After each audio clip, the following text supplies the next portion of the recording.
Bonsoir.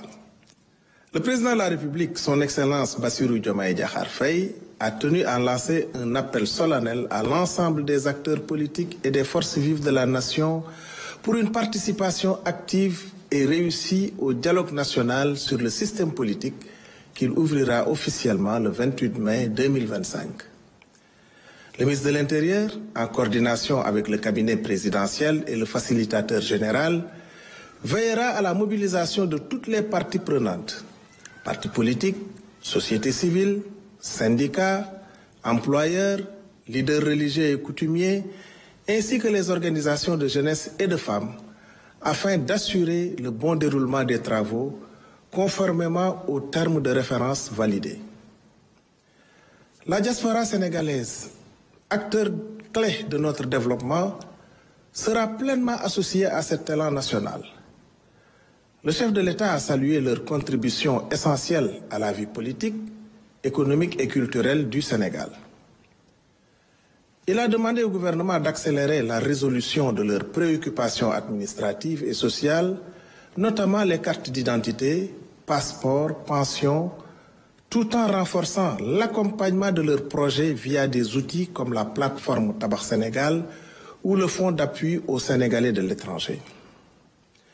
Une journée nationale de la diaspora sera organisée à Dakar en décembre 2025 pour valoriser leur rôle dans la construction d'un Sénégal prospère et uni. Sur le plan économique, le débat d'orientation budgétaire à l'Assemblée nationale avant fin juin 2025 devra présenter la nouvelle stratégie de l'État en accélérant les réformes pour une transformation durable. Le Premier ministre, M. Ousmane Sonko, pilotera la préparation de ce cadre en lien avec les ministères concernés pour garantir la transparence et l'efficacité. Enfin, le président de la République a insisté sur l'organisation du Forum Invest in Sénégal prévu les 7 et 8 octobre 2025 pour attirer les partenariats win-win et sur la campagne de commercialisation de l'anacarde où le gouvernement devra mobiliser tous les moyens logistiques et sécuritaires tout en soutenant la transformation locale pour relancer cette filière stratégique. Le Premier ministre Ousmane Sonko a quant à lui tenu à rappeler l'importance nationale de la fête de la Tabaski, un événement religieux majeur. Pour garantir son bon déroulement, un conseil interministériel a été organisé avec des mesures concrètes, assouplissement des contrôles pour les camions transportant des moutons, exonération fiscale, renforcement de la sécurité sur les points de vente et autorisation pour les bergers d'accompagner les animaux. Le Premier ministre s'est félicité de la bonne application de ces directives et a demandé aux ministres concernés de veiller à leur respect sur tout le territoire. À ce jour, le marché des moutons affiche près de 50% de l'objectif national avec plus de 400 000 têtes recensées.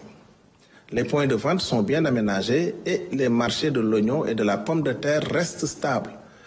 Le gouvernement agit aussi pour la solidarité nationale avec des aides financières destinées à des milliers de ménages vulnérables afin que tous puissent célébrer la Tabaski dans la dignité. Enfin, le Premier ministre a fait le point de sa visite d'amitié et de travail au Burkina Faso, riche d'échanges fructueux avec son homologue burkinabé, le Premier ministre, M. Rim Talba Jean-Emmanuel Ouedraogo, et d'une participation remarquée à l'inauguration du mausolée du président Thomas Sankara, figure politique d'envergure et héros du continent africain. Il remercie chaleureusement le peuple ami et frère du Burkina Faso pour l'accueil qui lui a été réservé. Je vous remercie pour votre aimable attention et vous souhaite une excellente soirée.